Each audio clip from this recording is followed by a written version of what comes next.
Coming up next on The Voice of Alabama Politics, our guest today is Commissioner Neal Morrison from the Department of Senior Services. Also, the V-Team takes a look at the horse race in the 6th District.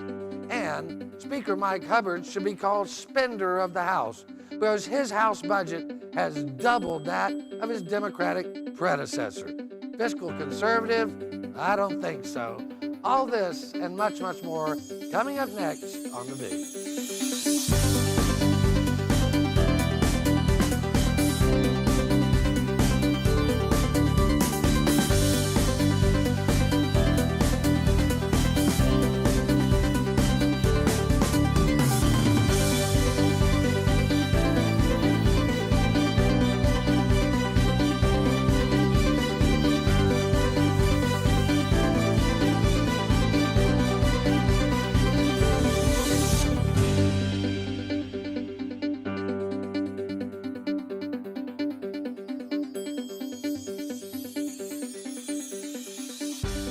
Welcome to the Voice of Alabama Politics, where we tackle the tough issues so you have the hard facts.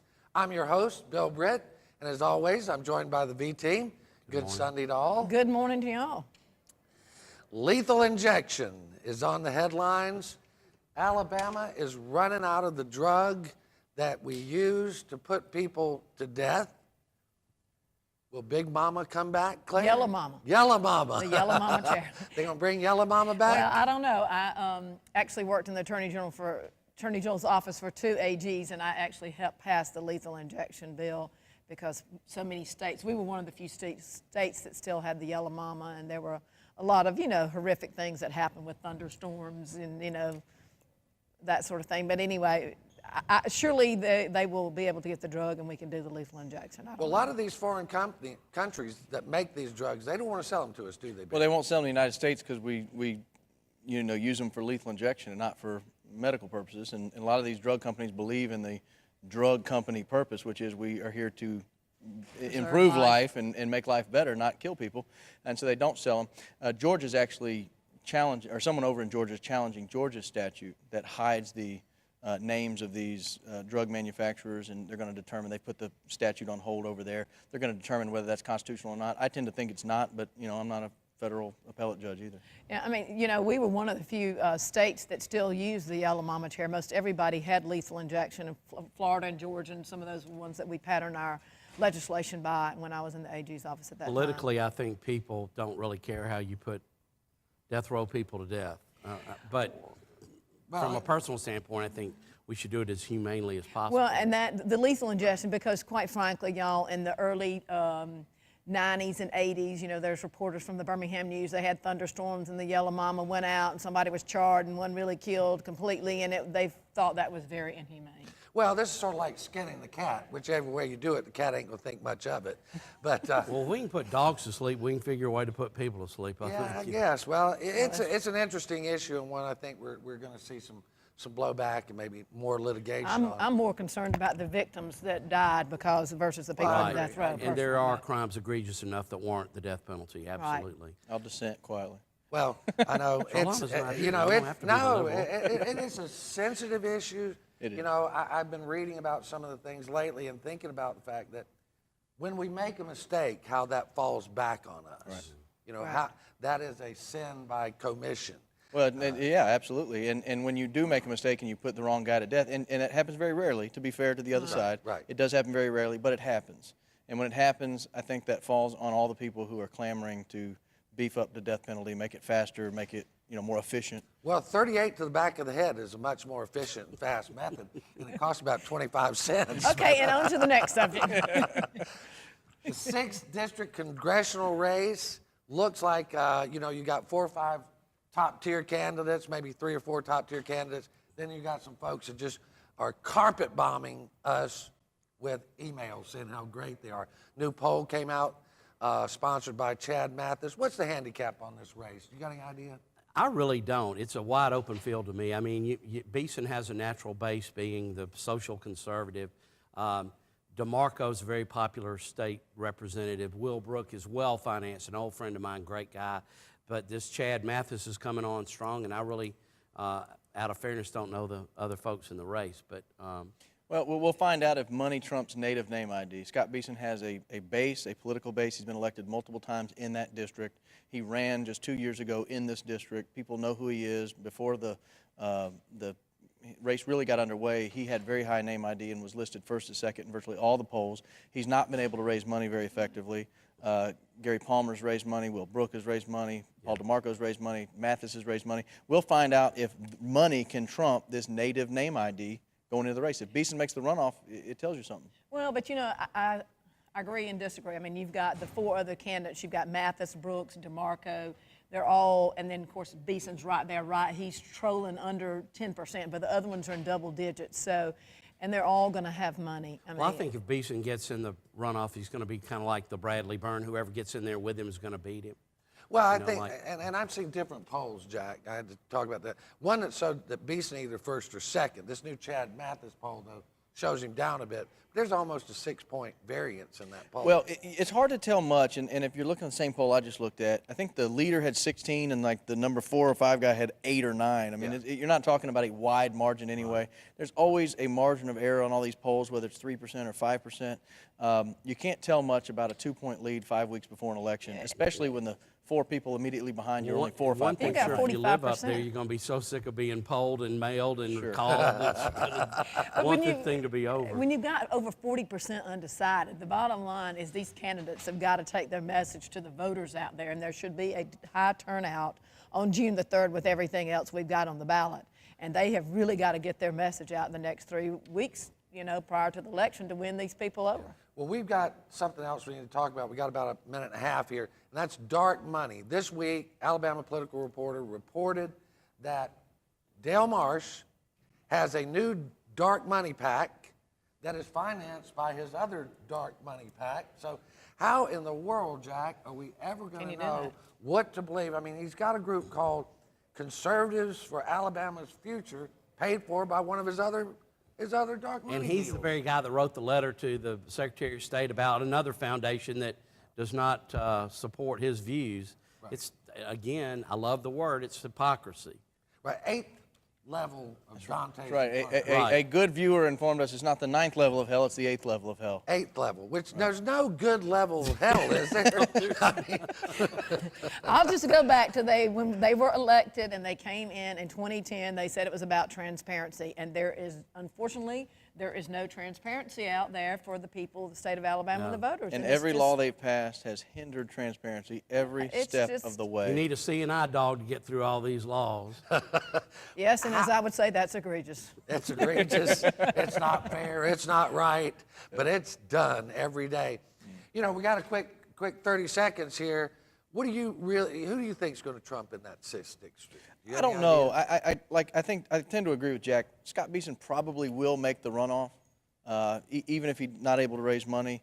And I don't know if it's going to be DeMarco or Brooks or Mathis get in there with him. Okay, But whoever it is probably wins. I think it's going to be Paul DeMarco, Brooks, and Beeson, and then Mathis. All right, we're going to cut it off at that. That's their opinion. You've got yours. Go to the polls. You're watching the V. We'll be right back.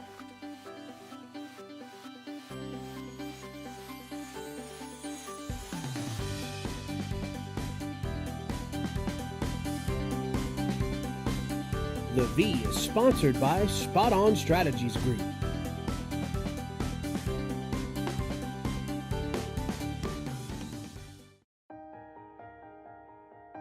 I teach. I touch the future. I am AEA. I keep the school clean every day for your children. I am AEA. Congratulations on your scholarship. I help children make choices for college and careers. I am AEA. We are AEA.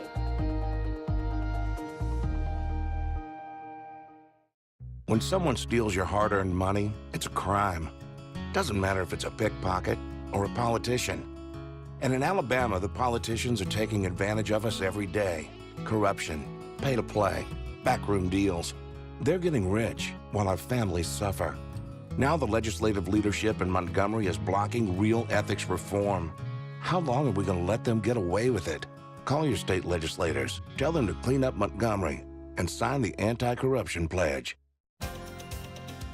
Welcome to Alabama's newest entertainment destination, Wind Creek, Wetumpka. The perfect escape for date night, a getaway with your friends, or a relaxing poolside cocktail. Whether it's a day trip to enjoy the best steak in Alabama or a romantic weekend, the finest Southern hospitality is just a short drive away. Wind Creek, Wetumpka. Find your winning moment.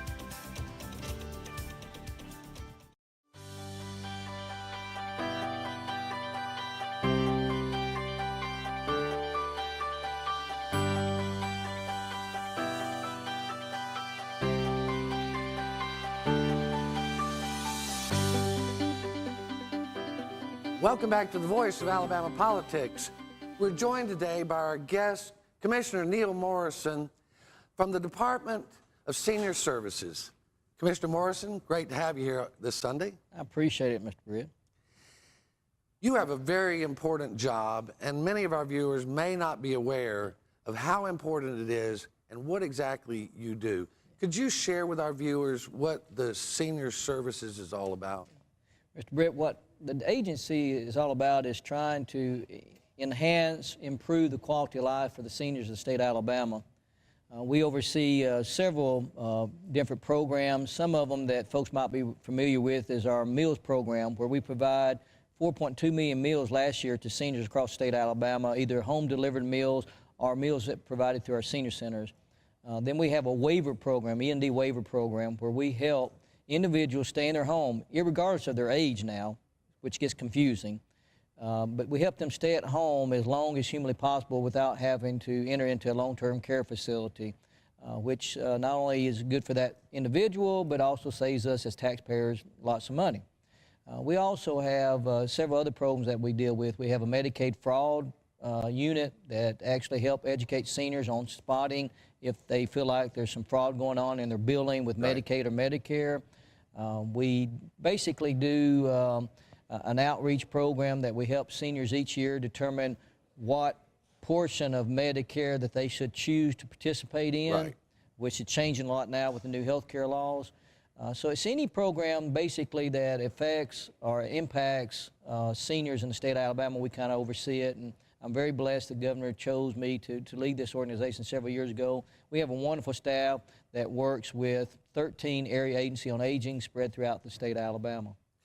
You were in the legislature for a number of years, 14 years, yes, is that correct? And then you went to the two-year college system, and then the governor appointed you to this position. We have this new law that's been enacted on elder abuse. The legislature passed it, and it's a stronger law on protecting elders from abuse, and that's a very important thing. And could you share with us about that? Yes, and I actually brought a toolkit that we developed. When I say we, the governor, when he first got elected, or actually when he and I were serving together in the House, he would say on several occasions, Neal, one of these days when I'm governor, we've got to do something to address the growing problem with financial exploitation of seniors in the state of Alabama. Right. So the governor, along with working with the House and the Senate, passed some new laws last year. And what they're targeting is mostly financial exploitation of the elderly. When I say the elderly, that's individuals 60 and older. Right. It used to be in the state of Alabama, before any governmental entity could step in and try to help you, you would have had to have lost most of your mental capacities. We changed all that. You can be 60 and have a PhD and still is as alert as you were when you were 20. If someone is attempting to take advantage of you financially, now there's help. And this is a wonderful group effort. This committee comprised of 27 different agencies, governmental agency, nonprofits. We all came together, DHR, Attorney General's Office, Security and Exchange Commission, Jones Law School. So the first miracle is getting 27 different individuals to agree to something. Right, right. But then basically what this new law does is it strengthens the penalties for you, against you, if you try to take advantage of a senior financially. It's working. Here recently, some people might have read out of Gardendale, Alabama, a local police officer used this new law to go after a lady that was the caregiver of 3 different seniors, and she was basically exploiting them by using their checks, credit cards, etc. This is hit national level now. Alabama is the first state in the country, let me say that again, the first state in the country to have such strong laws now to go against people trying to take advantage of seniors financially. State of California has called and want to know if they can copy this. We've got several other states that have called. Recently, 2 weeks ago, the commissioner over Social Security in America was here in Montgomery. She saw this. She's taking it back to Washington. So it's one thing we can be, I shouldn't say be proud of, because we shouldn't have to have this. Right. But unfortunately, in the world we live in today, we do.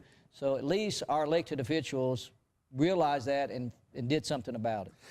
Well, with the aging baby boomer population, this is going to become more and more of concern, isn't it? Yes, sir. It's unfortunate that you have people that want to do this anyway, but you know, it's occurring. It's a growing problem in this state. It's a growing problem in this world, not just the United States. We actually had some people out of Great Britain call us and say, we heard about this. Can we have a copy of it? And of course, we're giving it to anybody because the intent is to help protect seniors and maybe eradicate this type of injustice that's going on. Another thing that the voters are facing this year is the new voter ID law. And you're involved in helping 60-plus folks get their voter ID. How's that working out? As some people might recall, a couple of years ago, there's a new law that came in place where now you got to show a photo ID to be able to vote. Right. Governor Bentley called me last summer and says, Neal, I want to ensure that seniors are having whatever they have to be able to vote. So we've been going around every senior center in the state of Alabama, and we've been providing this for free. We're taking their pictures, getting the cards made, and giving it back to them. And so far we've done close to 900, and we're still reaching out every day because we want seniors to be able to vote. They deserve everything, and it's free. So there's no burden on the senior. Well, and that's going to be very helpful to a lot of folks that need it, especially those that don't drive and that much. Another thing that I know our folks don't know about you, but I do know, and you've been a very close personal friend to the governor, haven't you? Yes, sir. Been very blessed. We have about a minute left.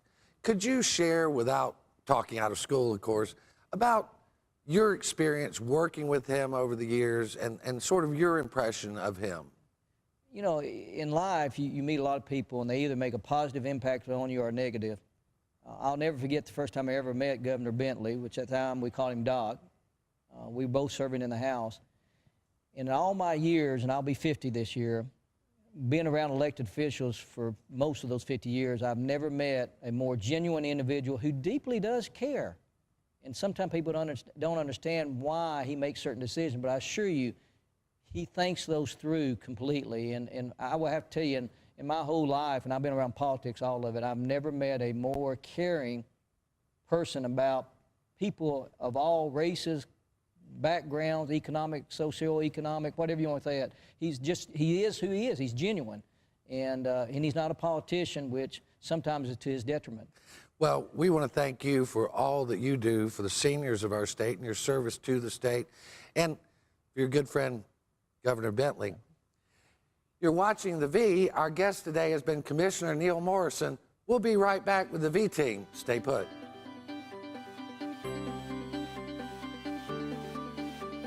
The V is sponsored by Jonathan Barbie for Public Service Commissioner.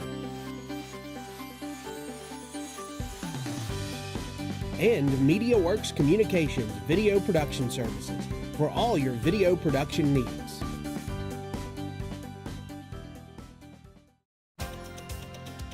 Welcome to Alabama's newest entertainment destination, Wind Creek, Wetumpka, the perfect escape for date night, a getaway with your friends, or a relaxing poolside cocktail. Whether it's a day trip to enjoy the best steak in Alabama or a romantic weekend, the finest Southern hospitality is just a short drive away. Wind Creek, Wetumpka. Find your winning moment.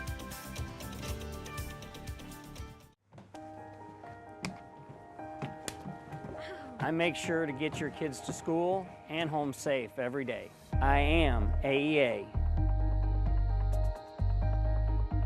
I make sure your child receives a healthy meal each day. I am AEA. Thank you, AEA, for protecting our public schools and our futures. We are AEA. So let me get right to the point.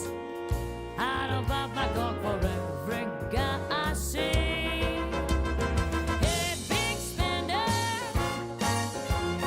spending time with you. Welcome back to the Voice of Alabama Politics. Neal Morrison is doing a great job over there, and that's such a service to our citizens, don't you think? Absolutely. It's a great agency, and they do a lot of good I have things a friend for who the works seniors. with him, has nothing but high praise for him. Alva Lambert is over there. Everybody loves the guy. Yeah. Yeah, he's done a good job. You know, this past week, another report came out in which 187 checks were mailed to Majority Strategies, who is a mail vendor. They do mail pieces for the GOP. 187 checks of about $800,000 mailed to them, but not mailed to their Florida address, mailed to an Ohio address where they say they hadn't done business since 2007. I talked to the man who ran it. He said it must have been a mistake. The ALGOP sent 187 checks totaling almost $1 million to the wrong location. How does that work out? I don't know. Most of that money was supposedly subcontracted back to one of Mike Hubbard's business interests, Craftmasters. I think a question I would want to know if I was maybe law enforcement looking into things in a grand jury is how much money was spent at Craftmasters during 2010 by Majority Strategies. If it didn't get close to $800,000, I'd be awfully suspicious. What happened to those 187 checks? It's important to keep in mind that the Ohio Speaker of the House, not the Alabama Speaker of the House, Mike Hubbard currently, but the former Ohio Speaker of the House resigned in disgrace after a money laundering scheme involving this very same company in Ohio, Majority Strategies. Well, maybe they've talked to each other and they've been playing out of the same handbook. Well, it's very possible, don't you think, Jack? You know, every day is something new. I mean, I never cease to be amazed. It's just scary. Or maybe they set up a shell mailbox in Ohio. Maybe he did that. Well, you know, we don't know what happened. Yeah, we don't. It's nothing but speculation. There's nothing. Kind of like those dark foundations that Del Marsh is talking about. Well, I talked to Brett Buick, who headed it up, who also was the chief of staff for the disgraced speaker. He left Ohio in a hurry to get to Florida. He told me government screw up, the ALGOP got it wrong, the Secretary of State got it wrong, he got all the checks, everything's cool. Well, it was interesting. The executive director of the Republican Party was also the chairman of a PAC, and he was getting it right. He was sending them down to Ponte Vedra, Florida, where he was mailing his checks to the correct address. For some reason, ALGOP was sending them to Ohio, to an old address. Well, speaking of money and checks, all the lobbyists around town received in the mail a big, expensive invitation for Friday, May the 9th, before Mother's Day weekend, from 11:30 to 1. Mike Hubbard is raising more money for his personal campaign. Less than 30 days out from election, it's a lunch, a minimum of $1,000, $5,000, or $10,000 to come have lunch with the speaker. Kate Anderson's in charge of this for the speaker at the Capital City Club. That's Kate Anderson, who's appeared before the grand jury in Lee County, and Mike Hubbard, who is being investigated by that same grand jury. He didn't send me an invitation. Did you get one? I did not get one. I asked to be taken off the list a couple months ago. Well, you know, this guy has raised a lot of money over his lifetime. He's also spent a lot of money over his lifetime. Lee Hedgepath did an article for the Alabama Political Reporter recently that showed that Mike Hubbard spent almost $2 million a year as Speaker, over double what his Democratic predecessor spent. And this is supposed to be a fiscally conservative Republican. Yeah, I mean, you go to Auburn and you see all these billboards about your conservative speaker, and he's got the biggest budget in the history of the Speaker's office. Yeah. Well, and it's not just that. It's a whole attitude. It's the silk plants. It's the redone cloakroom. It's the completely redone lobby. All in your face. Oh, and it's the boulevard, and he's alive. Yeah. Yeah, and it's at the people's house. You're not even allowed to stand in the hallways anymore of this completely redone Taj Mahal they've got over here as a state house. Yeah. If you go try to stand in the hallway, the security will broom you out of there. Yeah, and it's interesting. You can do. We're normal citizens in the Senate, but Lord, not in the House. You go down to We the can't 5th be floor there. where the House is. You're not even allowed to really be in the room. You go up to the Senate. They got couches. They got chairs to sit around in. Everybody's having a good time, smiling. You notice all the money he spends is never his money. No, never It's is. never his contributor money or it's taxpayer money. And what he's spending over there in the State House on his staff, his furnishings, and the operations of his daily office, it's raping the taxpayer. And the donors. You know, I mean, that is outrageous. Well, they're done by this time if they don't know that. That the We'll Democrats see who shows up on May the 9th. spent less than the Republicans, and we're out here telling everybody, oh no, we got to get rid of those liberal big we're fiscal spenders. conservatives. Oh, I remember about a month after they got Trimming into waste. office, they went around saying, oh, we found these 20 or 30 people who were on the payroll who didn't actually work here, and look at all this waste we've cut out, and we've saved the state $1 billion. I mean, it's 8th level of hell, you know, it is. Well, it's sad. I mean, It as is a sad. Republican, It it's is. sad, it's unfortunate, because I hope and pray that all the Republicans don't get wiped with the mic-covered brush. In other news this week, more information has come out of the grand jury in Lee County with another domino falling. Our special correspondent, Jonathan Barbie, has the details. On Thursday, Representative Barry Moore, Republican from Enterprise, was arrested by the state attorney general's office and charged with 4 felony counts. Moore is accused of 2 counts of providing false testimony and 2 counts of perjury. The felony counts are related to testimony Moore gave before the Lee County grand jury. The indictment indicates strongly that Mike Hubbard, Speaker of the Alabama House, is the target of the ongoing investigation. Special Attorney General Van Davis said it is a serious crime to provide false statements to a grand jury. All citizens who testify before a grand jury must testify truthfully, even elected public officials. Any witness who makes a false statement in the matter under investigation by the Lee County Special Grand Jury will be prosecuted to the fullest extent of the law, regardless of their political affiliation or position. If convicted, Moore could face up to 10 years in prison and a total of $60,000 in fines.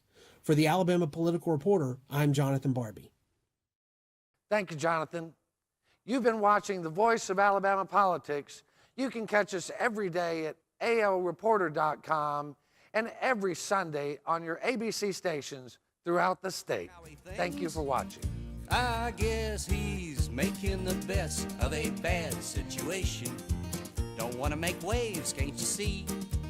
He's just making the best of a bad situation. I reckon I'd do the same if it was me. Now I know a man, he's an educated man, he's an alligator wrestler. He jumps right in there and grabs them long green boogers. But whatever you grab them long green boogers by, well, one day he's got a full Nelson on this big alligator when this other alligator just sneaks up and bites his right ear plumb off. Didn't bat an eye, just crawled off in the shade and went to sleep. Welcome to Alabama's newest entertainment destination, Wind Creek, Wetumpka, the perfect escape for date night, a getaway with your friends, or a relaxing poolside cocktail. Whether it's a day trip to enjoy the best steak in Alabama or a romantic weekend, the finest Southern hospitality is just a short drive away. Wind Creek, Wetumpka. Find your winning moment.